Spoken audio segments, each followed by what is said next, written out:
Good morning, friends. Welcome back to Astrology Today and Tarot. My name is Mel Rose. This is the Tarot portion and the second half of my daily astrology vlog, which you can check out on my other channel, Astrology Today with Mel Rose. Here I will discuss the tarot card that sits on the side of the page. Then I'll do a quick review of the day's aspects before I play another card that may give us something more to think about. So let's get into it.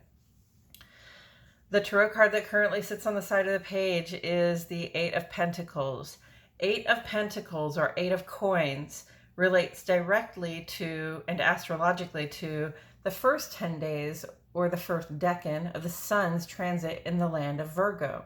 Virgo is an earth sign. Pentacles in tarot are earth, and earth element symbolism has to do with what it is like to sort of have both feet on the ground, to have stability. It speaks to our yearning for stability and the work that we will do to build physical and also just interpersonal networks and structures for support and validation. So it especially applies in tarot to the physical resources we have. Like, we have our body, we have our ability to do the work that we do, and then we have our financial resources, and we also have the nice things that we like to have, that kind of physical material satisfaction that we seek in the world. So with the Eight of Coins, we see somebody who is hard at work on something that looks really pretty repetitive here. So what that takes me to immediately, well, first of all, you see that this person is wearing, the clothing of his trade. He's got a special smock on. He's using the tools of that trade. He's got a workstation that is appropriate. So, what I get from that is sort of an apprenticeship, somebody who is learning how to create something, perhaps under the sort of tutelage of somebody who already knows better than they do. So, this is something that we do. We go and get an education, or we apprentice with somebody, and it takes work to say that you know how to do something, right? It takes work to really gain the understanding to be able to create something that has value for yourself and for other people in the world as well. So again, this talks about the education we might be getting, the stuff we may be trying to learn, new skills, the studying we need to do. It indicates perhaps a time that we need to sort of buckle down and really pay attention to our work. And it really just reminds us of the importance of hard work and diligence in meeting our goals, okay? So we do have the power to alter our circumstances, and that's written here with Mars trine Pluto and Mercury trine Pluto, but it's also written here in this card that represents the first 10 days of Virgo, saying, it takes, reward. There is no reward without effort, right? So just reminding us that, we always have work to do to get to that next level that we're seeking for ourselves. And with all of that said, I'm going to go ahead and shuffle some cards while I remind myself and the cards that the sun is in Virgo. And, when the sun is in Virgo, this is mutable earth. So it's sort of about dispersing of resources. It's about rearranging things in such a way that they work for us. And that has to do a lot with material resources, but it also has to do with using the intellect to materialize positive changes, good solutions, things that help us create the security that we're doing. And Virgo is a very busy time. It's a time when we are often busy doing the work to get something taken care of. We are in between harvests. There are 3 traditional harvests, and we're in between the first and the second one. So we're really focused on the work that needs to be done now, so that we're not behind on that work, and we don't miss out on our opportunities come the winter time.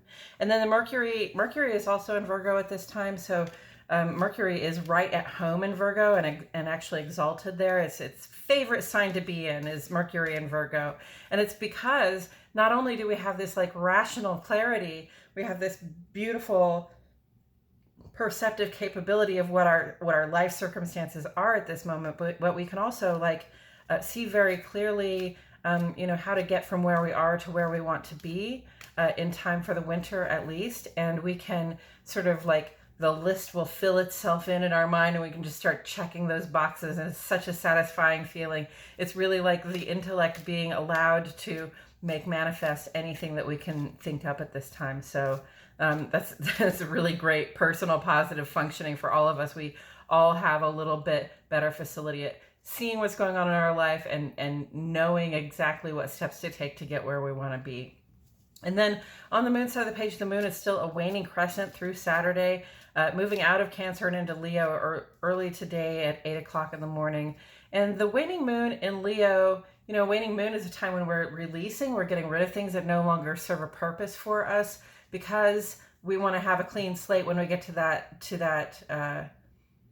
new moon. And I mean, internally, we want to have a clean slate, and externally, we want to have a clean slate. So whatever it is that is in your creative space, in your heart and mind, in your psyche, or also in your material creative space that is, at this time, I have a feeling it's a little bit aesthetic. Whatever is bumming you out because it looks so bad, because it's ugly and it doesn't serve a purpose for you, go ahead and toss it out and don't ever look back, okay? And then on the moon side of the page today, moon goes sextile to Mercury early this morning, nearly 5 o'clock. So that's from about 4:40 to about 6:40. Any conversations you have with people you keep close should go pretty well at that time. But let's keep it light. We want to make sure that we can just roll on with our day without being sort of encumbered by anything that came out of that conversation. And then we have a nice 3.5 hours void of course. The moon has just made its last aspect here in the sign of Cancer.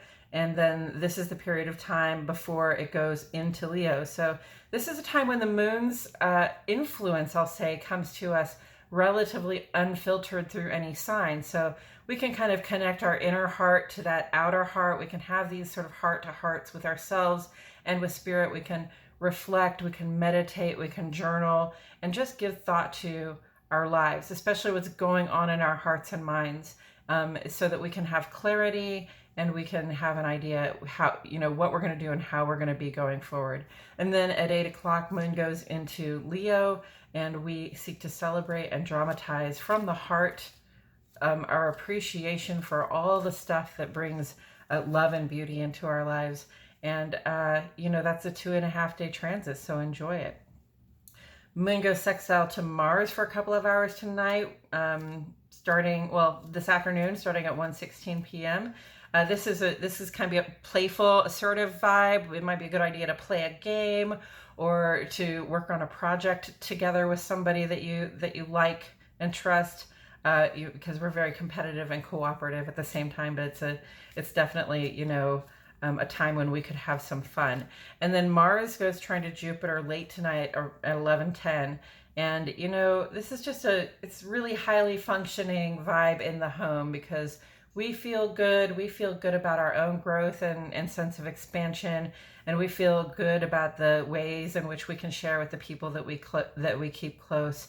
And so, we can sort of get together with those people that we like and love. And, again, celebrate and appreciate the people that bring beauty to our lives. This is a good combination here. And then on the sun side of the page today, Uranus goes retrograde. So that's how many retrogrades? We've got 6 going on right now. All right. So let's review the Uranus retrograde, the Uranus situation. All right. Uranus, for one thing, is in Taurus, has been since 2019, will be until 2027. And really, Uranus and Taurus are not a very good fit together. Taurus is interested in material security, being able to count on things like housing and banks and getting the same supplies the same way every time. Uranus is a rebel. It brings about shakeups. It forces us to change our perspectives, okay?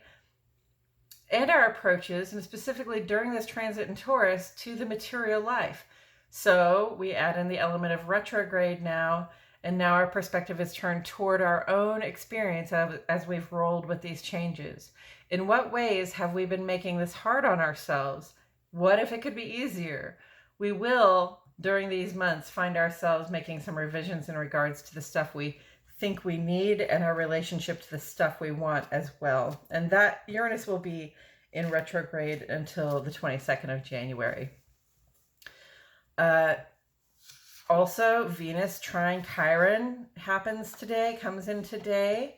And Venus trine Chiron is beautiful, this beautiful blessing of strengthening bonds with people that we already like and love. Okay, so we can sort of, some of our anxiety can be lifted when we notice, when we actually realize that there are people around us that we can trust to have our best interests at heart, okay? And this increases the flow of love between people who already hold one another in mutual regard. You may find a new level of connection and ability to relate with your loved ones at this time. So again, I would say that that's a huge blessing.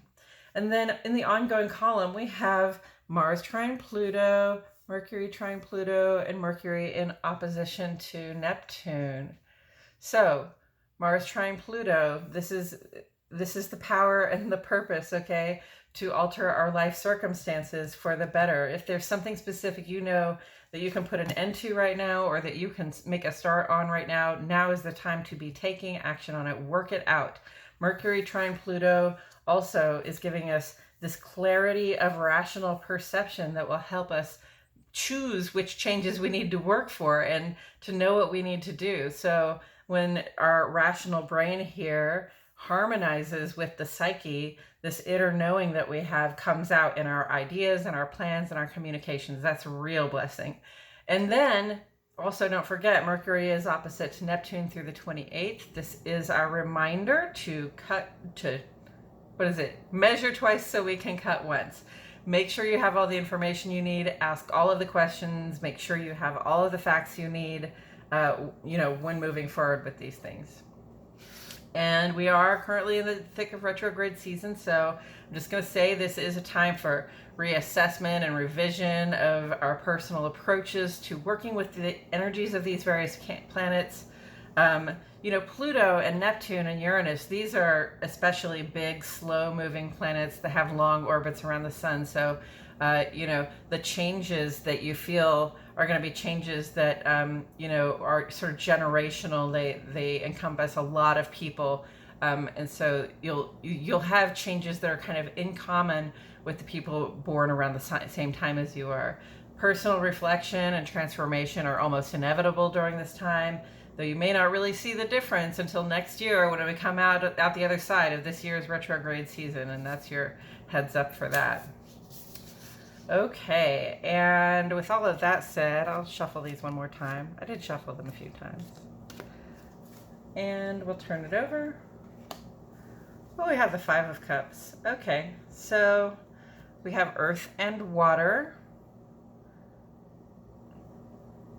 Pentacles are, again, about your health, wealth, and finances. It's about the material resources and the material success we seek in life, the work we have to do to get to it. And Five of Cups cups are more about our emotions and our intuitions, our inner life, our feeling life, right? So, this is a different kind of work. First, I want to acknowledge, okay, this is the kind of work that everybody recognizes as being work. Anybody who looked at that card closely enough would say, oh, this person is working, right? This person is doing labor. But anybody looking at this card, might have a number of different stories for it. Like, this person is feeling sorry for themselves, or this person is just sad, or this person is crying over spilled water. But, actually this is an indication of emotional labor and intuitive labor, okay? Because what this is an acknowledgement of something that we've lost, perhaps that we put our emotional, made an emotional investment in. It's lost. We don't know how it got spilled necessarily, but those investments that you made are just wasted, right?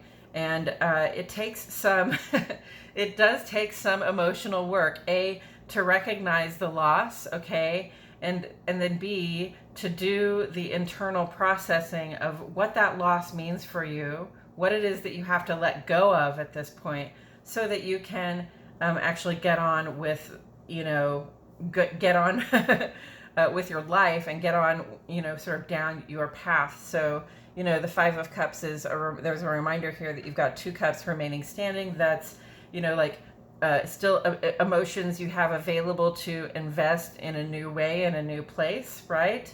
And, as soon as you're done processing that loss, as soon as you're done feeling that loss, which can be very sad feeling. It can even, involve some self-pity. But definitely we have to move through those emotions in a conscious way. Or, we might find ourselves still trying to carry around 5 cups as though they're all full. Or, we might find ourselves getting lost in this, in this loss, and forgetting that we have more, there's still more that we can give in terms of love and emotional investment in things. So labor and labor, friends, it's all relative and it's all valuable, okay? Let's see, on the card here, on the page here,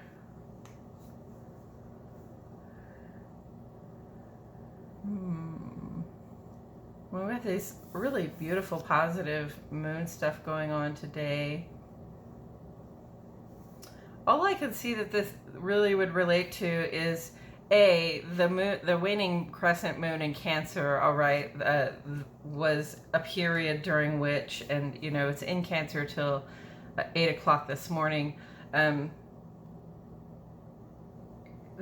waning crescent moon in Cancer is a time when we do have to sort of release things that we are emotionally attached to.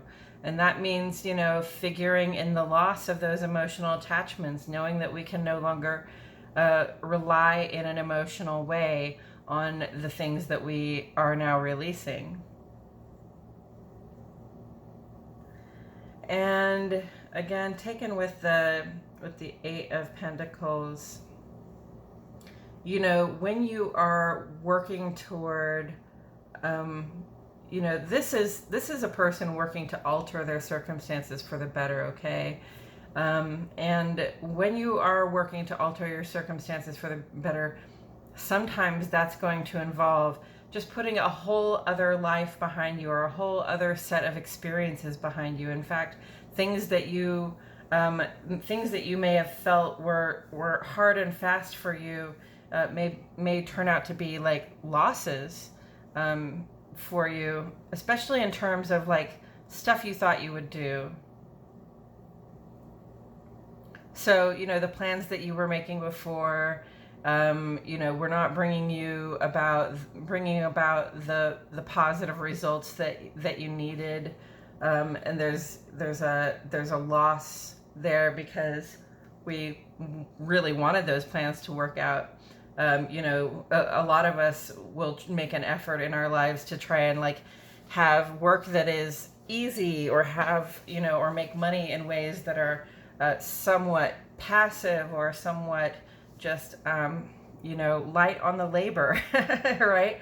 And then we find out that doesn't really work out because and we're somewhat emotionally invested in that because we really just don't want to have to do hard work, right? Maybe we grew up watching our parents do hard work and we think these people worked their fingers to the bones and they will never quit, and it looks and feels wretched to me. So I'm going to try to do something lighter. I'm going to try to do something easier. I really think I have a better idea than the people who came before me. And then you find out that you didn't, and that it doesn't necessarily pan out for you. For some people it pans out. For a lot of people it doesn't, to try to take that easier route, okay? So then, you have to turn to perhaps taking up a profession, taking up a trade, right? This is what I did 20 years ago. I went to school for massage therapy because working in offices wasn't working out for me. And I had to, leave a certain part of myself behind, that person who used to, work in offices and have this sort of administrative, professional, or secretarial persona for people, that gave me certain level of interaction with people that I found somewhat satisfying. But, moving into massage, I had to sort of let go of the person I was when, before I had become a massage therapist, and sort of take up a new emotional and intuitive approach to the work that I was doing, including, including and in addition to the actual work that I was doing.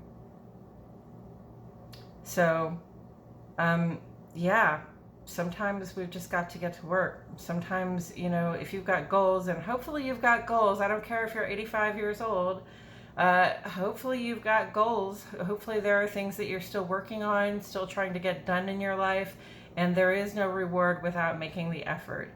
And I think that's, written here. That's also written here. There's no emotional and intuitive reward. There's no joy to be had again if we don't make the effort to get through the things that are sad for us. Labor and labor, friends. It happens on different levels. We're doing it in different ways. Sometimes we're doing both at the same time. Okay, I think that's all I have to say about it today, friends. Thank you so much for joining me. I truly appreciate your presence here. My name is Mel Rose, and I'll see you all back here tomorrow for more Astrology Today and Tarot.